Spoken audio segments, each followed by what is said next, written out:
Premier revers pour Donald Trump, un juge fédéral de l'État de Washington a suspendu le décret qui limite le droit du sol, tout juste signé lundi. Ce droit permet à tout enfant né aux États-Unis d'obtenir automatiquement la nationalité américaine, quelle que soit l'origine de ses parents. Il est garanti par le 14e amendement de la Constitution depuis 1868. Le décret présidentiel visait à empêcher les enfants de migrants illégaux de devenir américains. Saisi par plusieurs États, le juge fédéral a estimé que le décret de Donald Trump était inconstitutionnel. Nous sommes ravis que le juge ait émis une injonction temporaire ordonnant au gouvernement des États-Unis de ne prendre aucune autre mesure et de ne pas appliquer le décret anticonstitutionnel et anti-américain visant à supprimer le droit du sol en Amérique.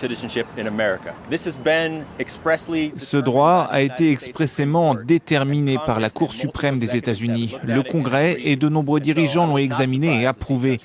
Je n'ai donc pas été surpris de voir le juge rejeter l'absurdité du décret et de l'action du président. Donald Trump a déclaré que son administration ferait appel de la décision, mais le procureur de l'État de Washington ne voit pas comment une cour d'appel ou la Cour suprême pourrait décider autrement, ce droit étant constitutionnel. Un scénario loin de décourager les élus républicains au Congrès. Ils estiment que le 14e amendement est sujet à interprétation. Ils veulent faire voter une nouvelle loi pour définir les conditions d'obtention de la nationalité américaine. La citoyenneté ne sera accordée qu'aux enfants nés aux États-Unis d'au moins un parent qui est soit, premièrement, un citoyen ou un ressortissant américain, deuxièmement, un résident permanent légal ou troisièmement, un résident légal qui sert dans l'armée.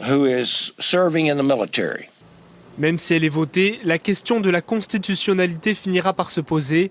Or, pour modifier la Constitution des États-Unis, il faut l'approbation des 2/3 du Congrès et des 3/4 des États. Donald Trump ne possède pas une telle majorité.